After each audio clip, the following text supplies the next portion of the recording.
Su Lion's heart was beating hard. She lifted the animal skin on her body and realized that she was wearing a plain white linen garment, and on her feet was a pair of store shoes. She carefully walked to the door, and her eyes were greeted by a completely unfamiliar scene. Mud-walled thatched houses were strewn about, and in the distance was an imposing palace with flying eaves and corners. People came and went on the streets, the men mostly in short clothes, while the women wore long skirts with colored ribbons tied around their waists. Gusts of cooking smoke wafted through the air, mixed with the scent of some kind of spice. This was all too real to be a dream. Su-Wan took a deep breath and decided to figure out the situation first. She walked slowly along the roots of the wall when she suddenly heard a commotion coming from the front. "Catch her! Don't let her escape!"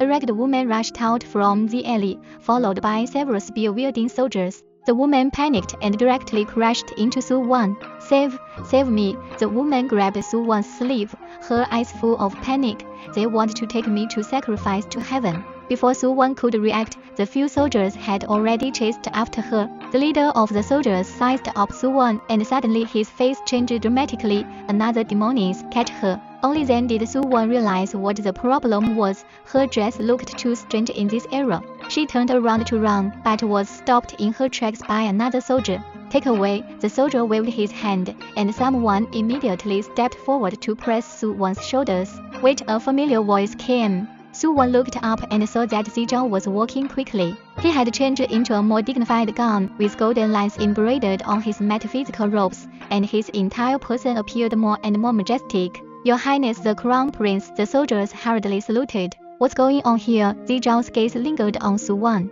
"Reporting back to Your Highness, this woman's appearance is suspicious. I fear that she is a demonic evil." "She is my person," Zizhao interrupted. "Release her." The soldiers looked at each other in disbelief, and eventually let go of Su-Wan. Zizhao stepped forward and said in a low voice, "Follow me." Su-Wan followed Zizhao into a courtyard. This place was much more refined than the previous place.